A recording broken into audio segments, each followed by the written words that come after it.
Our work with every franchise brand generally begins with them asking many questions. Most of the questions are focused around two primary themes. The first theme is how do we know what content we should be creating and posting? The second theme is how do we prove the value of our social media and content marketing initiatives? In response to the need for answers to these questions, Cadence 9 has developed proprietary reporting technology that conducts what we call an online brand audit of social media and content platforms that's designed to equip us to specifically answer these questions with real-world data. Our Franchise 360 report is leading-edge technology that is unlike any other tool you've seen, and I'm pleased to have the opportunity to introduce you to social business intelligence we can put at your fingertips to help your brand immediately begin making informed digital marketing, budget, and resource decisions. The sample report we're going to review is a real franchise business. The company name is withheld to respect privacy. The data we're reviewing is essentially a 90-day snapshot of posting and engagement activity for any URL or domain name we wanted to research for this report. Our 360 technology has acquired and quantified posting and engagement activity across both Facebook and Twitter for these 70 locations that are profiled in the report.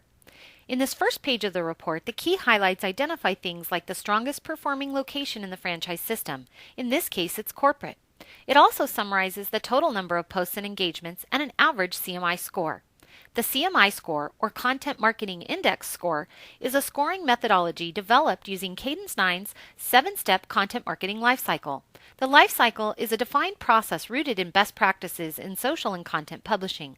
The scoring criteria is explained in detail in the report, but for the purposes of this introduction, as long as you know that the Franchise 360 assigns a cumulative or organizational score as well as individual location scores, you've got the most important concept in order to follow along as we review the findings in our sample report. The four primary areas of evaluation in order to assign a score are planning, production, publishing, and engagement. In our Franchise 360 evaluation, we are looking to help you identify your strongest and weakest quadrants to identify where the most opportunity for measurable gains will be in your social and content marketing. For example, for this franchise, I can ascertain that production is their weakest quadrant. By the defined targets based on the number of locations and Facebook and Twitter channels this organization has active, they are performing at only 12% of the minimum recommended post volume. In plain English, they're not producing enough content to really be having an impact on their bottom line. Conversely, engagement averages per post are not the worst we've seen, indicating that the quality of their content is somewhat engaging to their online audience, and if they did put more effort into producing more content, it's likely they would have the ability to positively impact and increase engagement. Pages 3 and 4 of the report detail the individual location scores and establish a ranking that help us in working with clients to identify progress and benchmark milestones of marketing successes. Page 3 is a graphic representation, as you see here. Page 4 is simply a list view. Page 5 details the number of locations that fall into specific rankings. So for example, in this report we see that approximately 70% of the organization falls in the 0 to 10 score range out of an available score of 100. We immediately know there is lots of room for improvement here. Our post-to-reaction count metric is one of the most valuable data points in the Franchise 360. For this business, I'm able to deduce that corporate has the strongest post-to-engagement ratio with an average of almost 7 engagements per post. Store 1 is second to corporate with an average of almost 6 engagements per post. All the other numbers here tell me this franchise system has absolutely no consistencies, no controls, and really no social and content marketing support for their franchisees at a location level.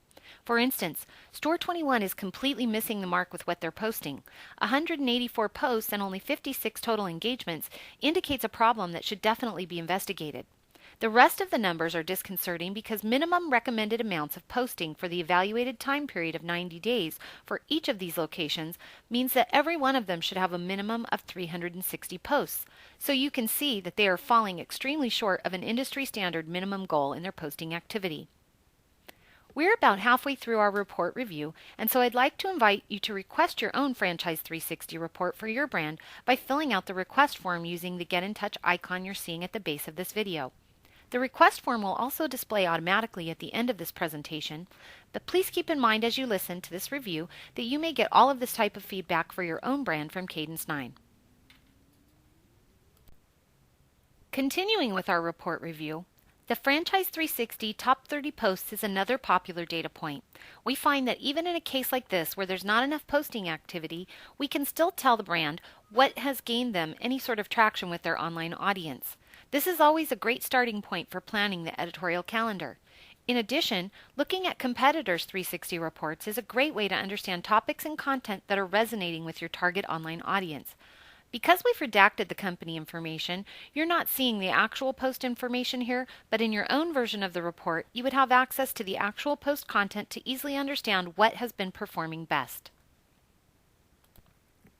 Here we get into some of the indicators that can answer questions about where to spend time and resources. In this report, we see that there seems to be a disproportionate amount of Twitter posts to engagement. For this franchisor, we would recommend suspending Twitter activity and focusing more resources on Facebook, where they're getting better reaction ratios. Examining media types helps us identify where we might suggest ways to improve content quality and ultimately content engagement. As is often true, we see that rich media, meaning video and photo, far outperform text-only content. Dependent on the in-house resources a brand has to do video production, we would suggest to this franchisor to look to video as an area of opportunity for this brand to focus on in the future, even if it's only incorporating 1 or 2 more videos on a quarterly basis. The final sections in the 360 report provide very thorough summary lists of all location activity and channel metrics across all social media channels for each location. We're seeing this as pages 10 to 12. These summary views provide at-a-glance insights into growth over time as we continually update the 360 report and also identify the greatest successes and failures to pinpoint where social and content marketing efforts should be focused. With 70 locations, this type of information continues to cover pages 11 and page 12. A detailed listing of all active channels on the Facebook and Twitter platforms for this brand are also found in the back of the report. This is valuable to have a comprehensive listing of all social media and content properties for the brand in a single list, organized by location. In reviewing the report, we often find that franchisors are notified about channels they didn't even know existed, and we find many dormant channels that have been orphaned because franchisees or marketing agencies forgot they were even created. In all of these cases, these channels should be deleted or chosen to be activated and maintained in order to be an asset and not a detriment to the brand. For the purposes of this 360 introduction, I've removed the additional 18 pages of channel listings for this brand to skip to the final feature I want to discuss. You'll find a detailed explanation of the CMI scoring variables and weighting that sets the standards for assigning a CMI score. The score is ever evolving in complexity and accuracy based on the real-life client use cases we are indexing and building into the CMI database. Every brand that works with Cadence 9 has an opportunity to be an integral part of this exciting new data-driven social and content marketing movement. I hope that this in-depth report review has shown you the value our Franchise 360 can provide to your business. It should encourage you to know that most brands do not have any of these data insights or even know the number of social channels active for their organization until they begin work with Cadence 9. For more information on getting started, please browse our website, or better yet, call or request your Franchise 360 report today. I again invite you to start the conversation by submitting the Get in Touch form. We look forward to guiding you to where the biggest opportunities for organic growth are waiting for your brand in social and content marketing.